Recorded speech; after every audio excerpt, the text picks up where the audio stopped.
സാധാരണ ക്ലിനിക്കിൽ പലപ്പോഴും രോഗികൾ വന്ന് ഇപ്പോൾ ഒരു തലവേദന അല്ലെങ്കിൽ ഒരു ജോയിൻറ്റ് പെയിൻ അല്ലെങ്കിൽ ഇപ്പോൾ ഒരു കിഡ്നി സംബന്ധമായിട്ടുള്ള എന്തെങ്കിലും പ്രശ്നങ്ങൾ, മേ ബി ഒരു കിഡ്നി സ്റ്റോണോ അല്ലെങ്കിൽ ഒരു യൂട്രൈൻ പ്രോബ്ലമോ ഒക്കെ ആയിട്ട് പലപ്പോഴും രോഗികൾ വന്ന് പറഞ്ഞ് സിംറ്റംസ്, അവർ ഒരു ഗ്രൂപ്പ് ഓഫ് സിംറ്റംസ്, ഇനി എൻ്റെ പ്രശ്നങ്ങൾ ഇതൊക്കെയാണ് എന്ന് പറഞ്ഞതിന് ശേഷം നമ്മൾ വെറുതെ ഒരു ചോദ്യം ചോദിച്ചാൽ മതി.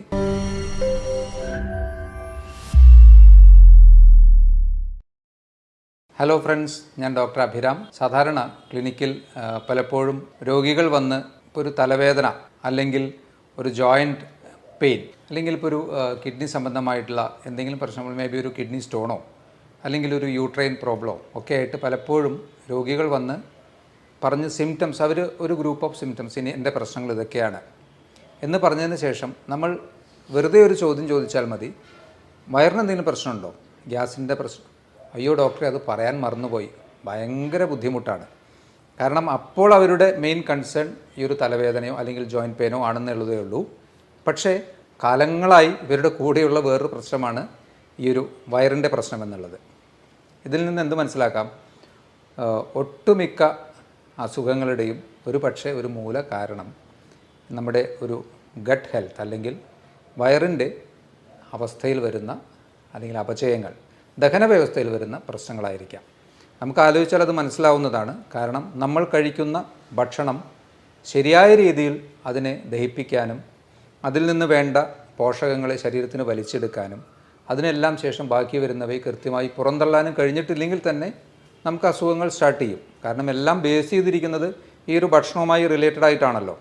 ഭക്ഷണമില്ലാതെ, ന്യൂട്രിയൻ റിച്ച് ആയിട്ടുള്ള ഭക്ഷണമില്ലാതെയും തീരെ ഭക്ഷണമില്ലാതെയൊന്നും നമുക്ക് ഒരുപാട് കാലം സർവൈവ് ചെയ്യാനും പറ്റില്ല. അത് അസുഖങ്ങളിലേക്ക് നയിക്കും. അപ്പോൾ എല്ലാത്തിൻ്റെ ഒരു ബേസിക് കാരണം ഇത് തന്നെ ആയിരിക്കാം. നിങ്ങൾക്ക് അധികമായി വയർ വന്ന് വീർക്കുന്നത് പോലെ, ഇടയ്ക്കിടയ്ക്ക് അധികമായ ഏമ്പക്കം, അതുപോലെ തന്നെ കീഴ്വായു, ഇതൊക്കെ അമിതമായി നിങ്ങളെ ബുദ്ധിമുട്ടിക്കുന്നുണ്ടെങ്കിൽ, അതുപോലെ കോൺസ്റ്റിപ്പേഷൻ, മലബന്ധം, ഡയേറിയ, ചില അവസരങ്ങളിൽ ഡയേറിയ, കഫം കലർന്ന മലം, ഇതൊക്കെ പോകുന്നുണ്ടെങ്കിൽ ഒരു സാധ്യത നിങ്ങൾക്ക് സിബോ, അധികം പഴക്കമില്ലാത്തൊരു ടെർമിനോളജിയാണ്, small intestinal bacterial overgrowth. നമ്മുടെ ചെറുകുടലിൽ വരുന്ന ബാക്ടീരിയകളുടെ, അതുതന്നെ മോശം ബാക്ടീരിയകളുടെ അധികമായ ഓവർ ഗ്രോത്ത് മൂലം വരാവുന്ന പ്രശ്നങ്ങൾ. ഇത് അത്ര സിമ്പിളായിട്ടുള്ളൊരു പ്രശ്നമല്ല, മാരകമായ പ്രശ്നങ്ങളിലേക്കും ഇത് നയിക്കാറുണ്ട്. ശരിക്ക് നമ്മുടെ കുടലിൽ 200-ൽ പരം micro organisms, millions of organisms ഉണ്ട്. അതിൽ 200-ൽ അധികമുള്ള തരത്തിലുള്ള ബാക്ടീരിയ, ഫംഗസ്, വൈറസസ് ഒക്കെ തന്നെയുണ്ട്. ഇതിൽ നല്ലൊരു ശതമാനം സൂക്ഷ്മാണുക്കളും നമുക്ക് ഗുണം ചെയ്യുന്നവയാണ്. എന്നാൽ ചിലവ നമുക്ക് ദോഷം ചെയ്യുന്നവയുമുണ്ട്. ഈ ദോഷം ചെയ്യുന്നവയുടെയും നല്ല സൂക്ഷ്മാണുക്കളുടെയും ആ ഒരു ബാലൻസിൽ കാര്യമായ വ്യതിയാനങ്ങൾ വരുമ്പോൾ തീർച്ചയായിട്ടും പ്രശ്നങ്ങളുണ്ടാകും. ദഹന വ്യവസ്ഥയിൽ കാര്യമായ അപചയങ്ങൾ ഉണ്ടാകും.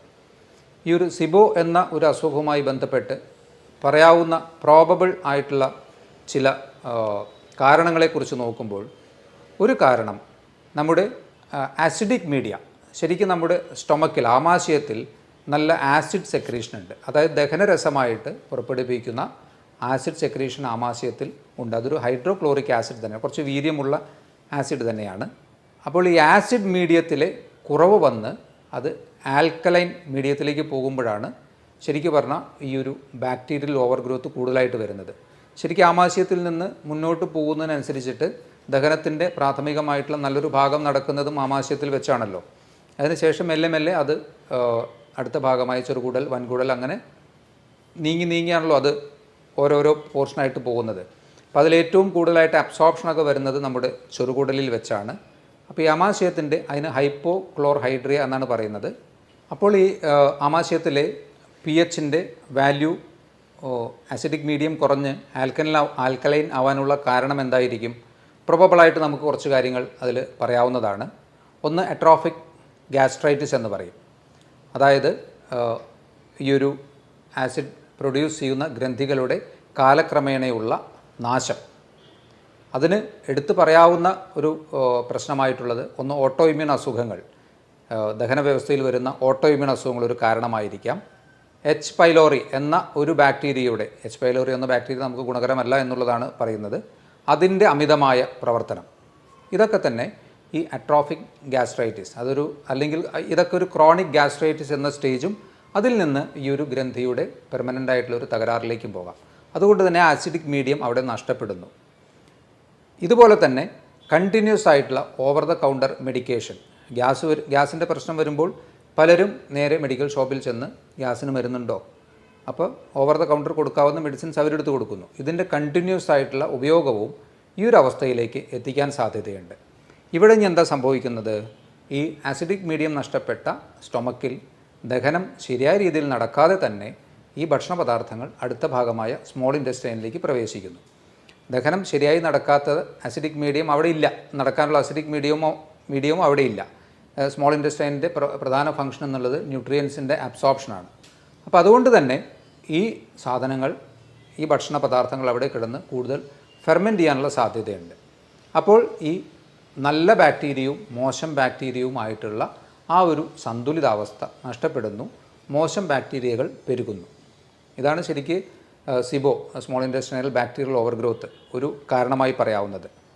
അതുപോലെ തന്നെ അധികമായ ആൽക്കഹോൾ ഉപയോഗം, ഇതൊക്കെ തന്നെ ഇത്തരത്തിൽ ഈ ഒരു ആമാശയത്തിൻ്റെ ബേസിക് ആയിട്ടുള്ള പ്രോപ്പർട്ടിയെ നശിപ്പിക്കാനും ഈ ഒരു സിബോ എന്ന അവസ്ഥയിലേക്ക് എത്താനുമുള്ള സാധ്യതകൾ വർദ്ധിപ്പിക്കുകയാണ് ചെയ്യുന്നത്.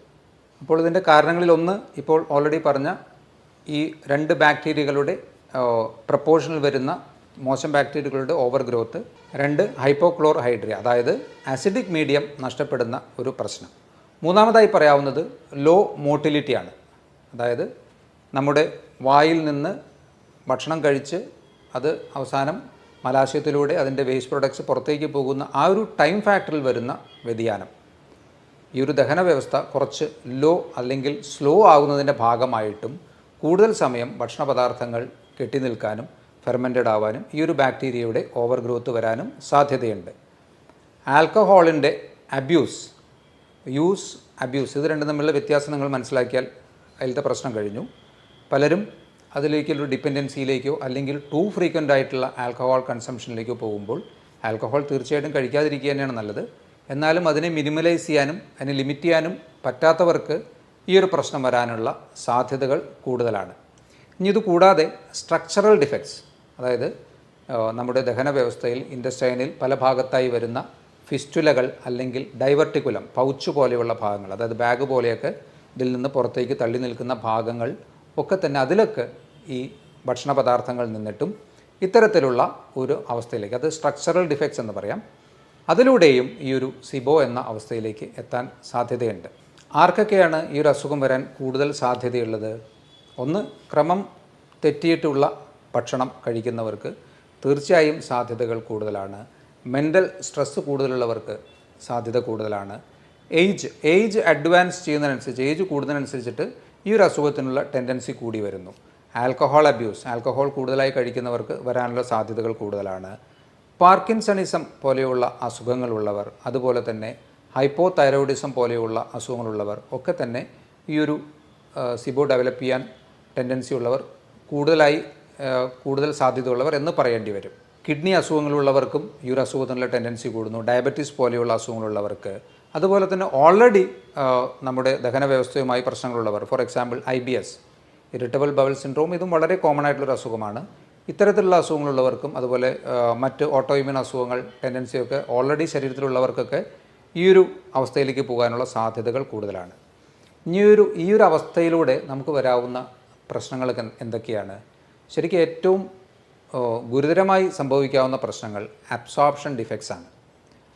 നമ്മുടെ കഴിക്കുന്ന ഭക്ഷണത്തിൽ നിന്ന് അതിൻ്റെ ന്യൂട്രിയൻസിനെ, മാക്രോ ആൻഡ് മൈക്രോ ന്യൂട്രിയൻസിനെയൊക്കെ വലിച്ചെടുക്കുന്ന പ്രധാന ഭാഗമായ സ്മോൾ ഇൻറ്റസ്റ്റൈനിലെ പ്രവർത്തന തകരാറുകൾ തീർച്ചയായിട്ടും ഡെഫിഷ്യൻസീസിലേക്കാണ് നമ്മളെ നയിക്കുന്നത്. അതിൽ തന്നെ ഇപ്പോൾ നിങ്ങൾ അകാരണമായി നിങ്ങൾക്ക് കൈകാലുകൾ തരിപ്പ്, നിങ്ങൾ നല്ല ഗ്യാസിൻ്റെ പ്രശ്നമുള്ള ഒരാളാണ്, കുറേ വർഷങ്ങളായിട്ട് ഈ ഒരു പ്രശ്നമുള്ള ആളാണ്, കാലക്രമേണ നിങ്ങൾക്ക് മറ്റ് പ്രശ്നങ്ങളൊന്നും നോക്കുമ്പോൾ, ഫോർ എക്സാമ്പിൾ ഒരു ഡയബറ്റീസ് ഇല്ല, അല്ലെങ്കിൽ മറ്റ് പ്രത്യക്ഷത്തിൽ വേറെ നിങ്ങൾക്ക് പ്രശ്നമൊന്നുമില്ല, പക്ഷേ നിങ്ങൾക്ക് കൈകാലുകൾ തരിപ്പ്, കടച്ചിൽ, അല്ലെങ്കിൽ സൂചി കൊണ്ട് കുത്തുന്ന പോലെയുള്ള ചില ടൈപ്പ് ഓഫ് സെൻസേഷൻസ് ഇതൊക്കെയുണ്ട്. ടെസ്റ്റ് ചെയ്യുമ്പോൾ ചിലപ്പോൾ നിങ്ങൾ B12 ഡെഫിഷ്യൻ്റ് ആയിരിക്കാം. കാരണം ഈ അസുഖം മൂലം ഓൾറെഡി നിങ്ങൾക്ക് എക്സിസ്റ്റിംഗ്, നിങ്ങൾ തിരിച്ചറിയാതെ പോയ ഈ അസുഖം കാരണം നിങ്ങൾ B12 ഡെഫിഷ്യൻ്റ് ആവുന്നു. അതിൻ്റെ പരിണിത ഫലമായിട്ടുള്ള ലക്ഷണങ്ങളാണ് നേരത്തെ സൂചിപ്പിച്ചത്. അതുപോലെ തന്നെ ഫാറ്റ് മെറ്റബോളിസത്തിൽ, പ്രോട്ടീൻ അബ്സോർപ്ഷനിലൊക്കെ ഡിഫക്ട്സ് വരാം, അയൺ അബ്സോർബ് ചെയ്യുന്നതിൽ ഡിഫക്ട്സ് വരാം. ഡെഫിഷ്യൻസീസ് ഈ ഒരു അസുഖത്തിൻ്റെ ഒരു വലിയ പ്രശ്നമാണ്. അതുമൂലം തന്നെ എന്തുണ്ടാകാം? വെയിറ്റ് റിഡക്ഷൻ ഉണ്ടാകാം. ന്യൂട്രിയൻസിനെ ശരിയായ രീതിയിൽ ശരീരത്തിന് അബ്സോർബ് ചെയ്യാൻ പറ്റുന്നില്ലെങ്കിൽ സ്വാഭാവികമായിട്ടും വെയിറ്റ് റിഡക്ഷൻ ഒരു ചാൻസ് ആണല്ലോ. അപ്പോൾ വെയിറ്റ് റിഡക്ഷനുള്ള സാധ്യതകൾ കൂടുന്നു. കാലക്രമേണ ഇത് മറ്റ് അസുഖങ്ങളിലേക്ക്, ഓരോ ഡെഫിഷ്യൻസി ഓരോ തലങ്ങളിൽ അതിൻ്റെ സിംറ്റംസ് കാണിച്ചുകൊണ്ടിരിക്കുമല്ലോ. അപ്പം അത്തരത്തിൽ ഗുരുതരമായ അവസ്ഥകളിലേക്ക് ഈ ഒരു സിബോ വളരെ സിമ്പിളായിട്ട് നമുക്ക് ഗ്യാസിൻ്റെ പ്രശ്നം എന്ന് പറഞ്ഞ് ഒഴിവാക്കാൻ പറ്റാവുന്നതല്ല പലപ്പോഴും വയറുമായി ബന്ധപ്പെട്ട പ്രശ്നങ്ങൾ. അതുകൊണ്ട് നമ്മുടെ ശരീരത്തിൻ്റെ പ്രാഥമിക ഫങ്ഷൻസ് നിർവഹിക്കുന്ന, അല്ലെങ്കിൽ കഴിക്കുന്ന ഭക്ഷണത്തിൽ നിന്ന് നമുക്ക് വേണ്ട കാര്യങ്ങൾ ചെയ്തു തരുന്ന കുടലിൻ്റെ പ്രവർത്തനം കൃത്യമാണോ എന്ന് വിലയിരുത്തേണ്ടത് ആവശ്യമാണ്. അതാണ് ഈ പറഞ്ഞ കാര്യങ്ങളെല്ലാം കാണിക്കുന്നത്.